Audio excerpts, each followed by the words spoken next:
Hainaut se tenait silencieusement au milieu d'un magnifique jardin, portant un lourd plateau rempli de boissons. Elle portait son vieil uniforme scolaire délavé, car c'était la seule chose que sa belle-mère lui permettait de porter. Tout autour d'elle, des femmes en robes élégantes riaient, posaient pour des photos et sirotaient du champagne. Personne ne considérait Hainaut comme un membre de la famille. En fait, beaucoup d'invités chuchotaient entre eux, pensant qu'elle n'était qu'une des serveuses engagées pour l'enterrement de vie de jeune fille. Mais Hainaut n'était pas une employée. Elle était la vraie fille de Monsieur Etim, l'homme qui possédait autrefois la maison et lui avait tout donné jusqu'à sa mort. Après sa mort, sa belle-mère Didi prit le contrôle de tout et transforma Hainaut en domestique. Tandis qu'Hainaut allait de table en table, servant les boissons avec un sourire forcé, son cœur brûlait de douleur.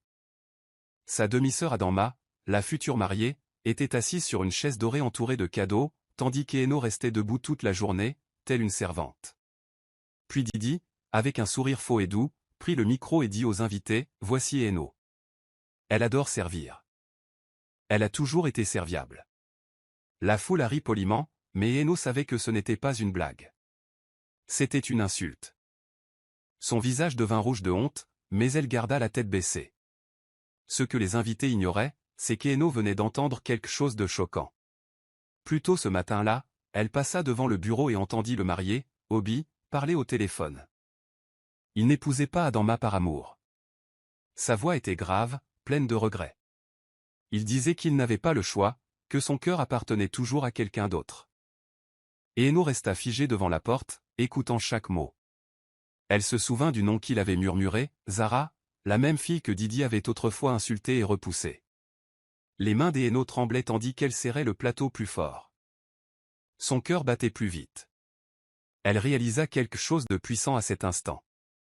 Ce jour-là, cette fête, tout cet événement, tout cela reposait sur un mensonge.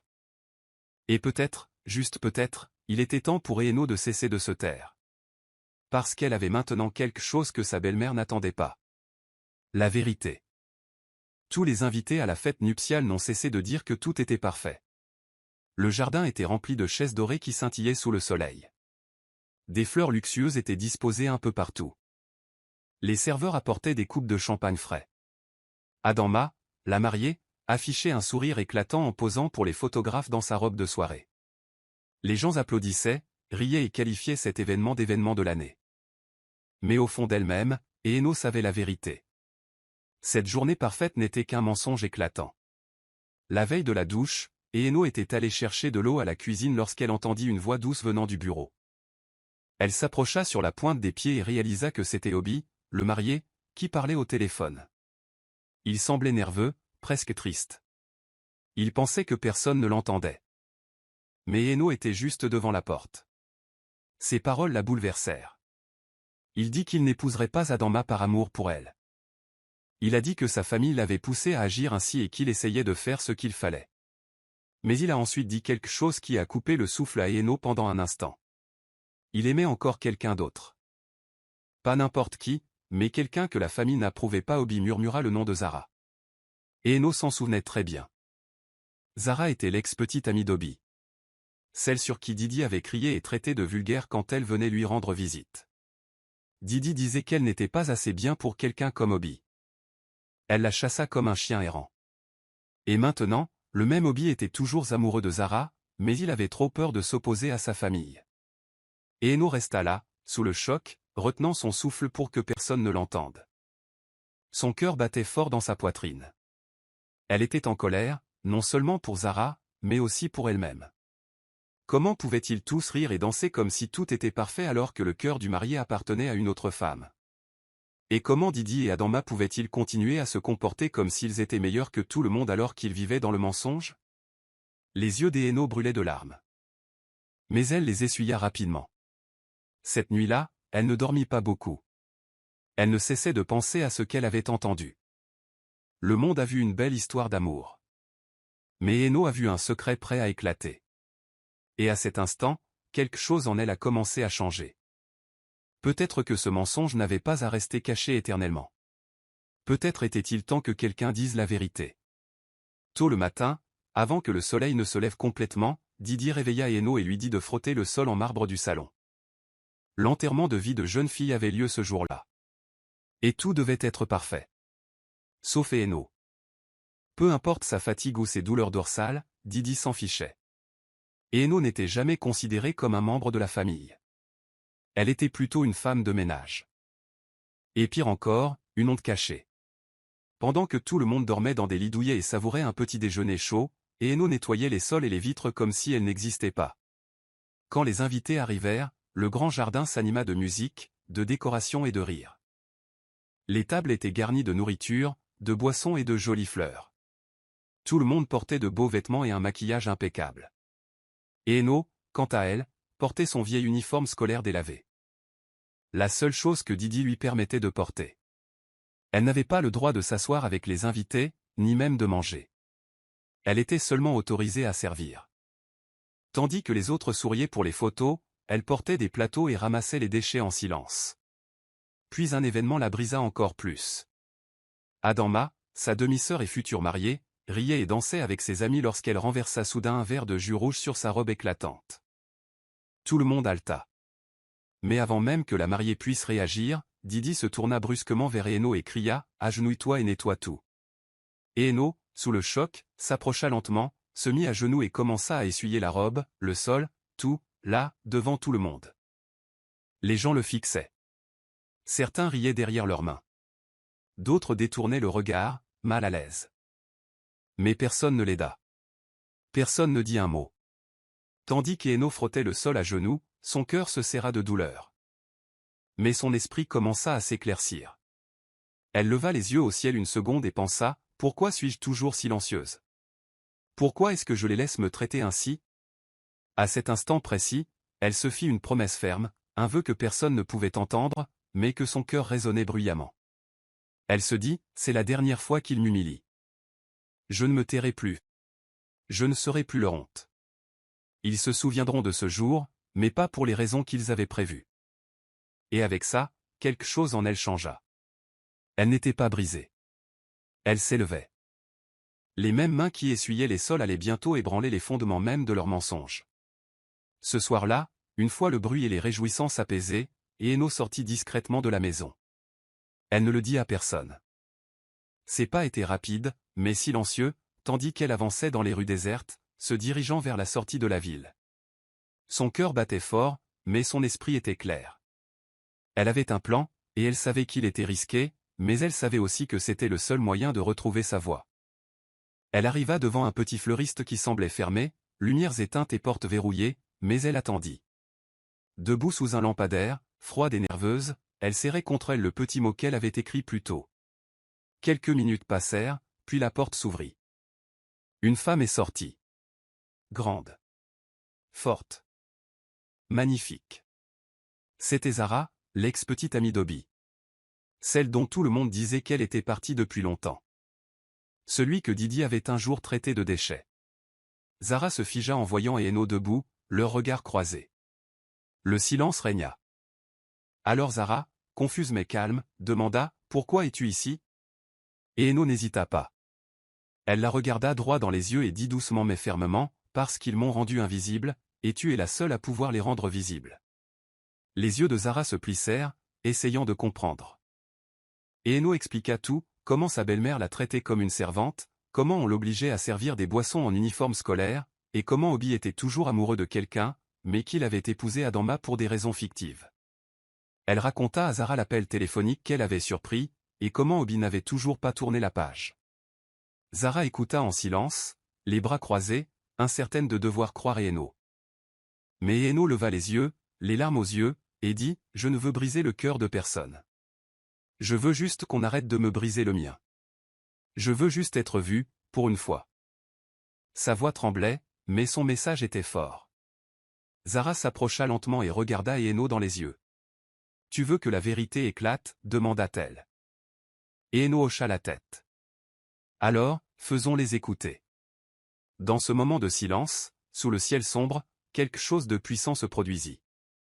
Deux femmes, blessées par les mêmes personnes, ignorées par la même famille, décidèrent de s'unir, non par vengeance, mais pour la vérité, le respect, le droit d'être entendu. Eno ne se sentait plus seul, et avec Zara à ses côtés, le silence qui l'envahissait autrefois allait être brisé, bruyamment. La musique était à nouveau forte. L'enterrement de vie de jeune fille avait commencé comme si de rien n'était. Les invités riaient, dansaient et prenaient des photos. Adama, la mariée, dansait au centre, souriant comme une reine. Les décorations scintillaient sous le soleil et le jardin semblait tout droit sorti d'un film.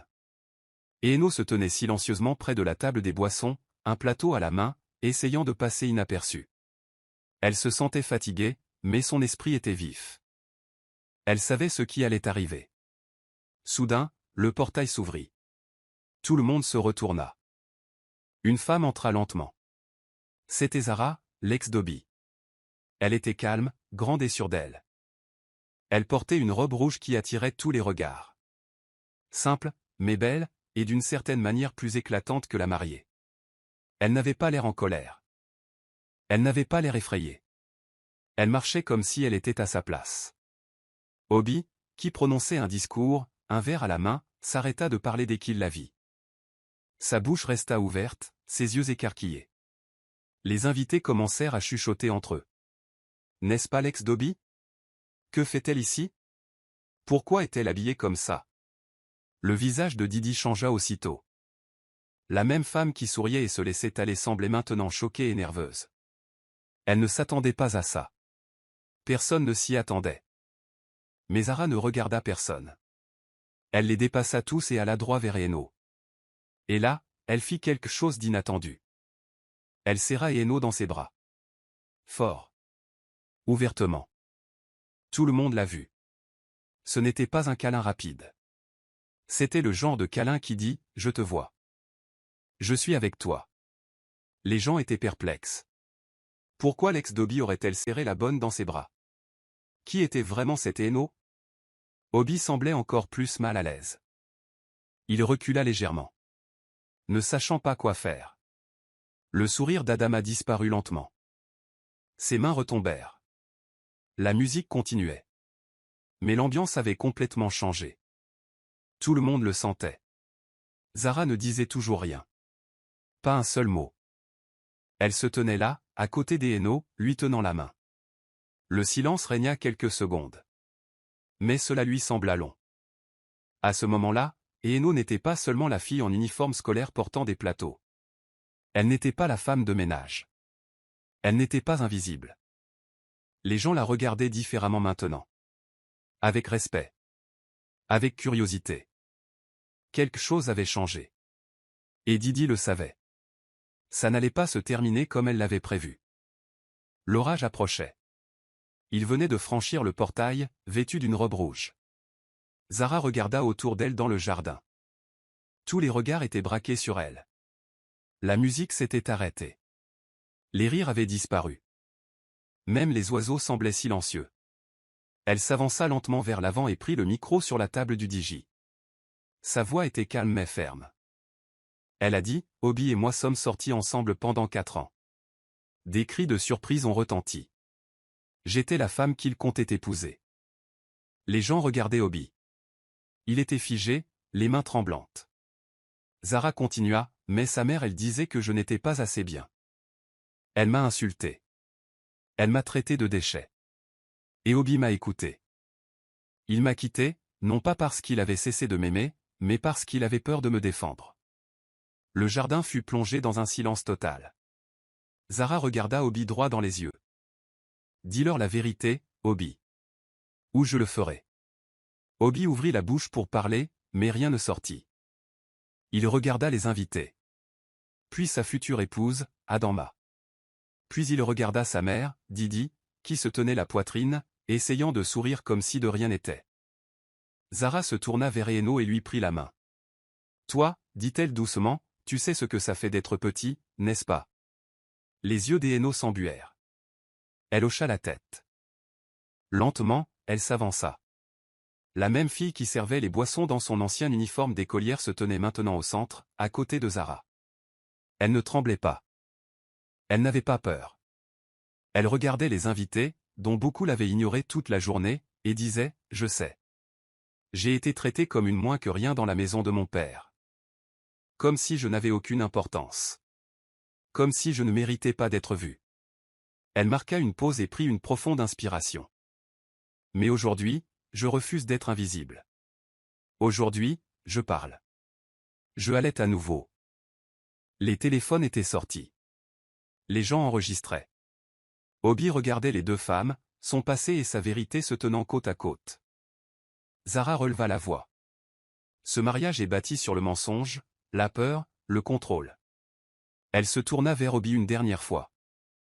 Alors, Obi, vas-tu leur dire? Où dois-je le faire?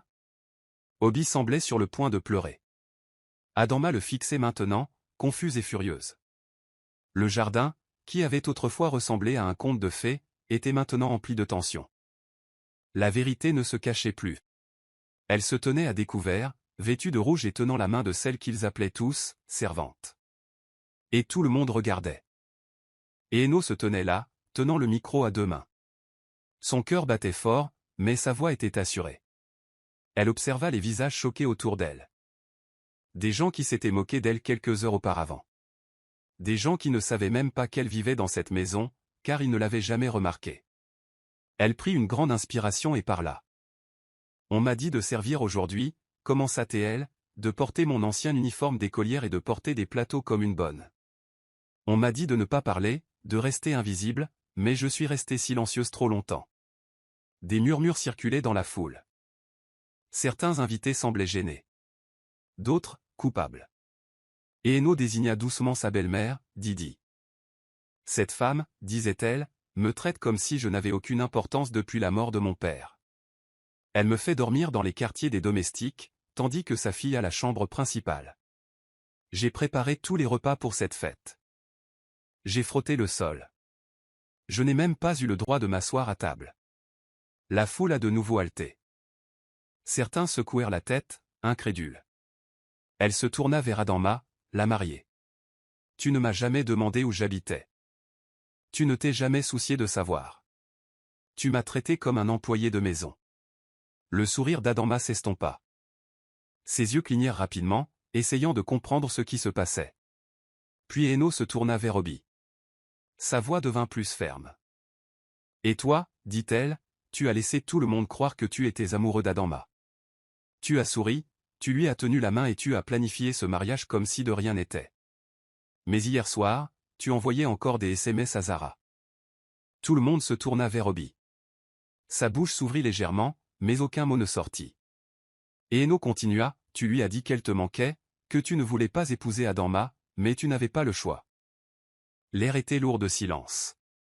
Adama halta soudain, se couvrit la bouche et laissa tomber le verre de vin qu'elle tenait à la main. Il se brisa au sol. Elle regarda Obi, attendant qu'il nie.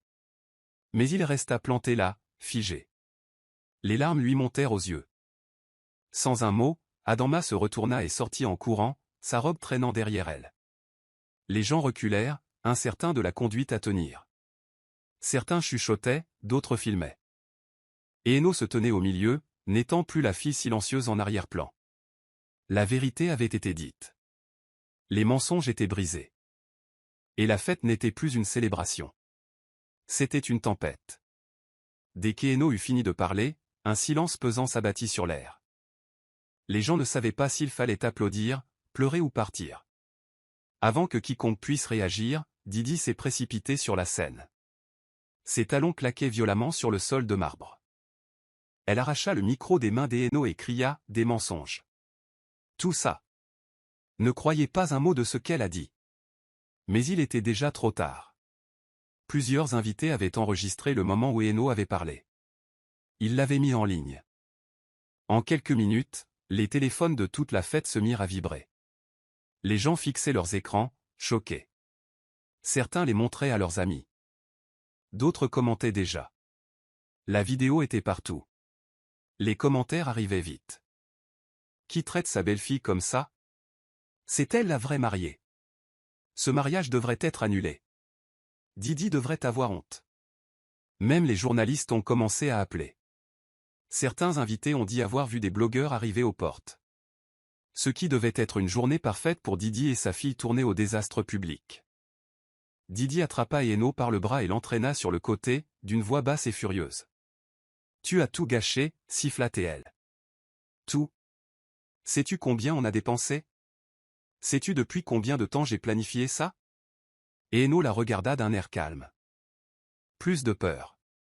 Plus de silence. Je n'ai rien gâché, dit-elle doucement. Tu l'as fait. Tu as menti. Tu m'as traité comme un déchet. Tu m'as utilisé. J'ai juste arrêté de t'aider à cacher la vérité. Didi était sans voix. Son visage pâlit, puis rougit de colère. Mais elle ne pouvait rien ajouter. La vérité éclatait. Tout le monde le savait maintenant, et personne n'était de son côté. Et Eno s'éloigna d'un pas mais assuré. Elle n'était plus la bonne. Elle n'était pas cette fille discrète qui restait en retrait. Les gens la regardaient avec un regard neuf. Des yeux emplis de respect, voire d'admiration. La fête battait son plein. Les invités chuchotaient. Certains partaient. La musique s'était arrêtée. Et la mariée, introuvable. Et Eno n'eut pas besoin de crier. Elle n'avait pas besoin de se battre. Elle avait dit sa vérité. Et cette vérité était désormais plus forte que tout ce que Didi pourrait dire. Ce n'était pas la fête que Didi souhaitait. Mais c'était celle qu'elle avait créée. Et Eno? Elle était enfin libre. Après cet inoubliable enterrement de vie de jeune fille, tout a changé. Obi a disparu des projecteurs. Plus de mariage. Fini les discours. Fini les mensonges. Certains disent qu'il est parti à l'étranger pour échapper à la honte. D'autres ont dit qu'il restait enfermé chez lui, refusant de parler à qui que ce soit. Mais une chose était claire, il avait tout perdu à cause d'une seule vérité. Adama, la future mariée, ne supportait pas la gêne. Ses amis cessèrent de l'appeler. On murmurait des choses dans son dos. Elle fit ses valises et quitta le pays discrètement, espérant prendre un nouveau départ quelque part, loin de chez elle. Elle avait passé tant de temps à vivre comme une reine. Mais maintenant, malgré tous ses vêtements coûteux, il ne lui restait plus de couronne. Zara, quant à elle, garda la tête haute. Elle retourna à son commerce de fleurs, plus forte que jamais. Elle ne pleura pas et ne se cacha pas. Au lieu de cela, elle fit quelque chose de surprenant. Elle appela Eno. Ils se rencontrèrent dans un petit café. Pas de caméra. Pas de maquillage. Juste deux femmes qui avaient été mises à l'écart et maltraitées. Zara regarda Eno et dit, « Tu as quelque chose de puissant. Tu as dit la vérité. Tu as fait en sorte que les gens t'écoutent. Faisons en plus. » Et Eno était sous le choc. Elle ne s'était jamais imaginé faire quelque chose d'important. Mais Zara croyait en elle. Et cela lui donna du courage. Ensemble, elles commencèrent quelque chose de nouveau. Une plateforme pour les femmes. Ce n'était pas seulement un site web. C'était un espace sur où les femmes pouvaient partager leurs histoires. Des histoires de douleur, de trahison, de survie et de force. Elle l'appelait « Debout ». Des femmes de tout le pays ont commencé à écrire. Certains sont restés silencieux pendant des années, cachant leur honte. Mais maintenant, ils s'exprimaient. Ils n'avaient plus peur. Le premier message sur la plateforme était simple, mais percutant. Il montrait deux photos côte à côte. L'une d'elles montrait Eno, vêtue de son ancien uniforme scolaire, portant un plateau à l'enterrement de vie de jeune fille. Ses yeux semblaient fatigués et tristes. À côté, une nouvelle photo. Eno, vêtue d'un tailleur bleu foncé, se tenait droit, le sourire serein et le regard assuré.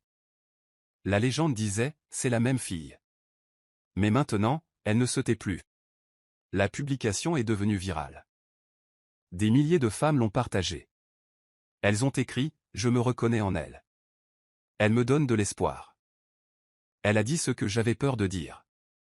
Eno, la jeune fille qui autrefois nettoyait les sols et pleurait en secret, était devenue une voix pour beaucoup. Le mariage a été annulé. Mais quelque chose de bien plus beau avait commencé. Les mois passèrent, et la vie d'Eno changea du tout au tout. Celle qui portait autrefois un vieil uniforme scolaire et apportait des plateaux à l'enterrement de vie de jeune fille de sa demi-sœur était désormais une personne admirée. Son histoire avait inspiré des milliers de personnes. Des femmes qui avaient eu peur de parler ont trouvé le courage de s'exprimer. Parce qu'Eno avait parlé la première. Ce jour-là, Eno se tenait sur une scène illuminée. La salle était pleine de monde. Des dirigeants, des journalistes, des jeunes filles et des femmes de tous horizons. Les flashs des appareils photo ont brillé. Les applaudissements ont rempli la salle. Elle venait d'être annoncée lauréate du Prix national de la défense des droits, une récompense décernée à une personne ayant profondément marqué la société. Elle était élégante dans son tailleur crème. Ses cheveux étaient soigneusement tirés en arrière et son sourire était calme mais fier. Lorsqu'elle s'avança pour recevoir le prix, un silence profond s'abattit sur la salle. Les gens voulaient entendre ce qu'elle avait à dire. Une journaliste lui tendit un micro et demanda « Et Eno, comment tout cela a-t-il commencé ?» Et Eno marqua une pause. Son esprit repensa à ce jour douloureux. Récurer les sols. Subir les moqueries. Traiter comme si elle n'avait rien à faire. Mais elle n'a pas pleuré.